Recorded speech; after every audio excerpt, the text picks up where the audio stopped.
ناظرین، آج کی ویڈیو میں ہم آپ کو کوہ طور کے اس عظیم واقعے کے بارے میں بتائیں گے جب انسان کی اللہ سے ملاقات ہوئی، جب اللہ تعالیٰ کی تجلی کے سارے پردے ہٹ گئے، وہ نور جسے دیکھ کر حضرت موسیٰ علیہ السلام پر غشی طاری ہو گئی۔ اس واقعے کے بعد اس جگہ کی کیا حالت ہوئی، وہ جگہ آج کہاں ہے؟ تو ناظرین، حضرت موسیٰ علیہ السلام کو مصر سے جلا وطن کیا گیا تو آپ علیہ السلام مدین پہنچے۔ آپ حضرت شعیب علیہ السلام کی خدمت میں رہ کر ان سے علم سیکھتے رہے۔ حضرت شعیب علیہ السلام نے اللہ کے حکم پر آپ کو اپنا عصائے مبارک عطا کر دیا تھا اور انہوں نے اپنی بیٹی صفورہ کا نکاح بھی آپ سے کروا دیا تھا۔ حضرت موسیٰ علیہ السلام مدین میں 10 سال مقیم رہے تھے۔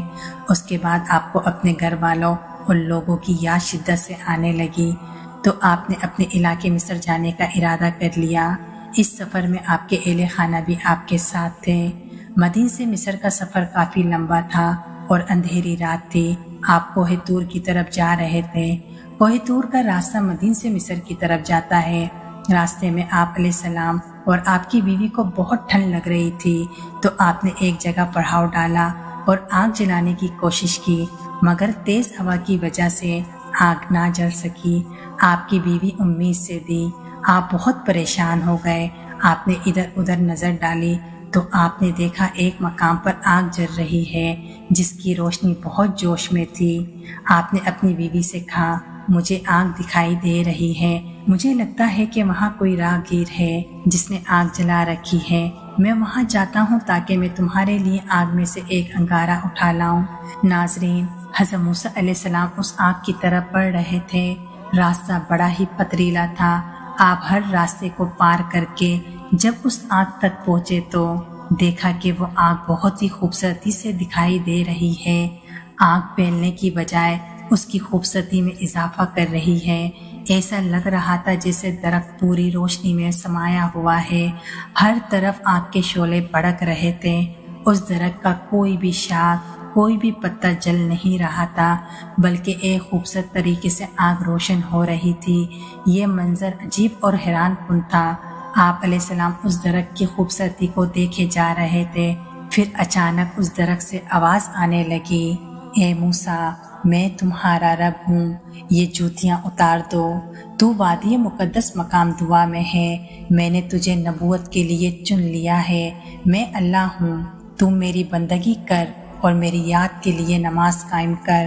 اس مقدس مقام میں خود کائنات کا مالک اللہ نے اپنے بندے حضرت موسیٰ علیہ السلام سے کلام کیا تھا اور اپنے بندے سے فرمایا تھا، یہ مقدس مقام ہے، ہم نے تمہیں اپنی بندگی کے لیے چنا ہے۔ اللہ تعالیٰ نے موسیٰ علیہ السلام سے فرمایا کہ اے موسیٰ، تم مصر جاؤ اور فرعون کو میری دعوت دو اور تمہاری حفاظت کا ذمہ میرے ہاتھوں میں ہے۔ پھر اللہ تعالیٰ نے فرمایا، اے موسیٰ، تمہارے ہاتھ میں کیا ہے؟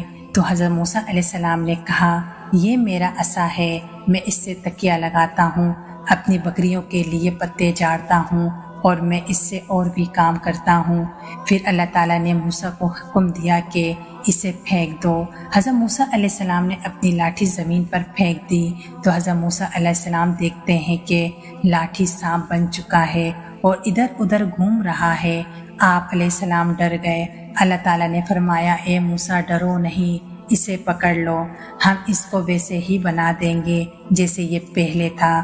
تو آپ نے اسے پکڑ لیا، وہ سانپ سے لاٹھی بن گئی۔ حضرت موسیٰ علیہ السلام کلام الہی کے بعد اس مقام سے واپس آئے تو آپ کا چہرہ انور پر نور برس رہا تھا۔ اس واقعے کے بعد کوئی بھی آپ کے چہرے کو دیکھ نہیں پاتا تھا۔